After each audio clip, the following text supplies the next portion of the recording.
এইবাৰ অখিল গগৈ গৰজি উঠিছে মুখ্যমন্ত্ৰী হিমন্ত বিশ্ব শৰ্মাৰ বিৰুদ্ধে।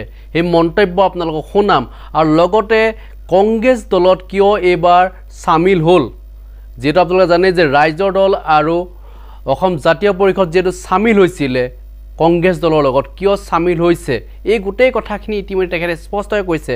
আৰু লগতে মুখ্যমন্ত্ৰী হিমন্ত বিশ্ব শৰ্মাৰ যি সাম্প্ৰদায়িক ৰাজনীতি, এই ৰাজনীতি সম্পৰ্কত বিশেষ মন্তব্য আগবঢ়াইছে। কাৰণ এই যে মুখ্যমন্ত্ৰী হিমন্ত বিশ্ব শৰ্মাই যিসমূহ সভাত যায় প্ৰত্যেকখন সভাতে যিটো সাম্প্ৰদায়িক মন্তব্য আগবঢ়ায়, এই মন্তব্যক লৈ ইতিমধ্যে অখিল গগৈয়ে যিটো প্ৰতিক্ৰিয়া প্ৰকাশ কৰিছে, কি কৈছে অখিল গগৈ ডাঙৰীয়া, মই আপোনালোকক শুনাব বিচাৰিছোঁ। আমাৰ কথাটো খুব স্পষ্ট যে কংগ্ৰেছক আমি এই কাৰণেহে সমৰ্থন কৰিছোঁ যে তাতকৈ বেয়া শক্তি এটা, বিজেপি নামৰ এটা সাম্প্ৰদায়িক আৰু ফেচিবাদী শক্তিয়ে আমাৰ দেশখন গ্ৰাস কৰি পেলাইছে, আমাৰ দেশৰ গণতান্ত্ৰিক ব্যৱস্থাটোক ভাঙি চিঙি শেষ কৰি পেলাইছে। সেইকাৰণেহে আমি কংগ্ৰেছৰ লগত ঐক্যবদ্ধভাৱে কাম কৰিছোঁ। কিন্তু আমি সেইকাৰণে স্পষ্টকৈ কৈছোঁ যে কংগ্ৰেছ দলে আনকি মোকেই অসমত এতিয়ালৈকে 20 বাৰ জেলত দিছিলে। মই 36 বাৰ জেলত গৈছোঁ। 36 বাৰৰ ভিতৰত 20 বাৰ কংগ্ৰেছে মোক জেলত দিছে, 16 বাৰ মোক বিজেপিয়ে জেলত দিছে। গতিকে এনেকুৱা নহয় যে কংগ্ৰেছৰ ওচৰত আমি চামিল হৈ যাম, এনেকুৱা নহয় যে কংগ্ৰেছৰ ওচৰত আমি আত্মসমৰ্পণ কৰিম, এনেকুৱা নহয় যে কংগ্ৰেছৰ কথা মতে আমাৰ দল চলিব। একদম স্পষ্ট কথা, আমি আমাৰ কথা মতে চলিম। আমি এটা আঞ্চলিক শক্তি, আমি এটা জাতীয়তাবাদী শক্তি, কিন্তু বিজেপিৰ নিচিনা এটা সাম্প্ৰদায়িক আৰু জনগণ বিৰোধী শক্তিক পৰাজিত কৰিবৰ কাৰণে আমি কংগ্ৰেছৰ লগত ঐক্যবদ্ধ। এজন নাগৰিক হিচাপে, এজন গৌৰৱী অসমীয়া হিচাপে মই অসমৰ মুখ্যমন্ত্ৰীৰ আচাৰ আচৰণত সাংঘাতিক ধৰণে লজ্জিত হৈছোঁ। লোকসভা নিৰ্বাচনত গোটেই দেশখনতে বিভিন্ন ঠাইত তেখেতে লোকসভা নিৰ্বাচনত বিজেপি দলৰ কেম্পেইন কৰিবলৈ গৈ যিবিলাক বক্তব্য প্ৰদান কৰিছে, এইবিলাক কেৱল সাম্প্ৰদায়িক বা মৌলবাদী কেৱল বক্তব্যই নহয়, এই কথাবিলাকে আমাৰ দেশৰ সংসদীয় গণতন্ত্ৰৰ মান নিম্নগামী কৰিছে। অসমৰ মুখ্যমন্ত্ৰীয়ে যিবিলাক কথা কৈ আছে যে বিজেপি দলক 400খন আসন তেওঁলোকক লাগে, যে তেওঁলোকে জ্ঞানবাপী মন্দিৰ ভাঙি পেলাব আৰু তাতে কাশী মন্দিৰ নিৰ্মাণ কৰিবলৈ তেওঁলোকক 400খন আসন লাগে। তেওঁলোকক 400খন আসন লাগে এইকাৰণে যে তেওঁলোকে কৃষ্ণৰ জন্মভূমি ঠাইত মন্দিৰ বনাব খোজে। তেওঁলোকক 400খন বিজেপিক আসন লাগে এইকাৰণে যে তেওঁলোকে পাক অধিকৃত কাশ্মীৰখন দখল কৰিব লাগে। তেওঁলোকক 400খন আসন এইকাৰণে লাগে যে তেওঁলোকে সাম্প্ৰদায়িক ৰাজনীতি কৰিবৰ কাৰণে, অসমত ভাৰতবৰ্ষত সাম্প্ৰদায়িক ৰাজনীতি কৰিবৰ কাৰণে, মছজিদ ভাঙিবৰ কাৰণে, মন্দিৰ বনাবৰ কাৰণে, মানে অকল ধৰ্মীয় মৌলবাদী কাম কিছুমান কৰিবৰ কাৰণে তেওঁলোকক মানে আপোনাৰ আমাৰ দেশৰ শাসন লাগে, 400খন আসন লাগে। তেওঁলোকক এনেকুৱা কাৰণত আপোনাৰ 400খন আসন নালাগে যে অসম বা দেশৰ শিক্ষানুষ্ঠান, অধিক চৰকাৰী শিক্ষানুষ্ঠান বনাবৰ কাৰণে নালাগে।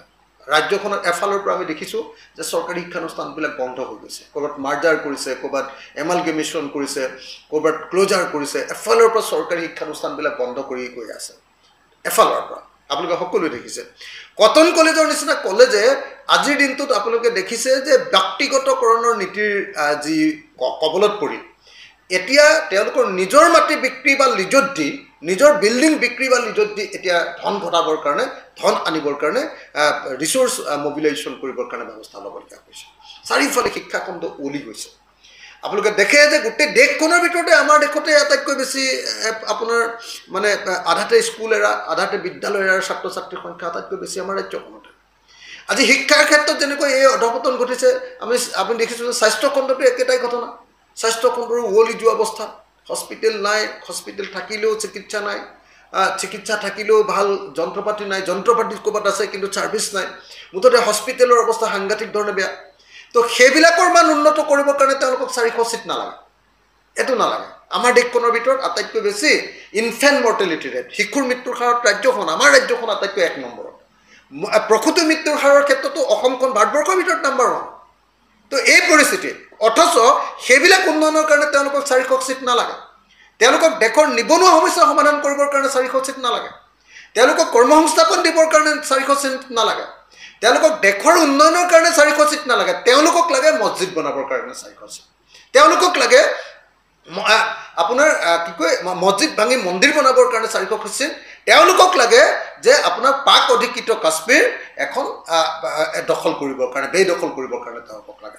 এইটো দুৰ্ভাগ্যজনক ঘটনা যে আমাৰ মুখ্যমন্ত্ৰীজনে দেশৰ আটাইতকৈ বেছি সাম্প্ৰদায়িক আৰু মৌলবাদী কথা এই সময়ত কৈ আছে যি সময়ত নৰেন্দ্ৰ মোদী অমিত শ্বাহ আপোনাৰ যোগী আদিত্যনাথহঁতে ক'বলৈ লাজ পাইছে কাৰণ গোটেই দেশতে এবাৰ নিৰ্বাচনৰ মূল বস্তুটোৱে হ'ল যে বিজেপিয়ে আমাৰ দেশখন সম্পূৰ্ণৰূপে মানে মৌলবাদী দেশত পৰিণত কৰিছে আমাৰ দেশখন অগণতান্ত্ৰিক ব্যৱস্থালৈ লৈ গৈছে আমাৰ দেশখন ফেচিষ্ট ৰাজ্যলৈ পৰিণত কৰিছে আমাৰ দেশখন সম্পূৰ্ণৰূপে ধ্বংস কৰি পেলাইছে দেশৰ জনগণৰ বাক স্বাধীনতা হৰণ কৰি পেলাইছে ইহঁতি কেৱল ধৰ্ম সাম্প্ৰদায়িক সংঘাত আৰু সংঘৰ্ষৰ কথা কয় এই বস্তুটোৰ পৰা মানুহ যেতিয়া উদ্ধাৰ পাব খুজিছে আৰু যি সময়ত মূল্যবৃদ্ধিৰ পৰা ৰক্ষা পাব খুজিছে যি সময়ত আমাৰ দেশৰ অৰ্থনৈতিক ব্যৱস্থা ভাগি ছিগি আমাৰ দেশৰ মানুহৰ ওপৰত কেৱল টেক্সেশ্যনৰ ব্যৱস্থা কৰ সন্তাসৰ ব্যৱস্থা কৰিছে তাৰ বিৰুদ্ধে মানুহে মাত পাতিছে সেই সময়ত আমাৰ দেশৰ মুখ্যমন্ত্ৰীয়ে আমাৰ ৰাজ্যখনৰ মুখ্যমন্ত্ৰীয়ে ডক্টৰ হিমন্ত বিশ্ব শৰ্মাই কিছুমান সাম্প্ৰদায়িক আৰু মৌলবাদী কথা কৈ দেশৰ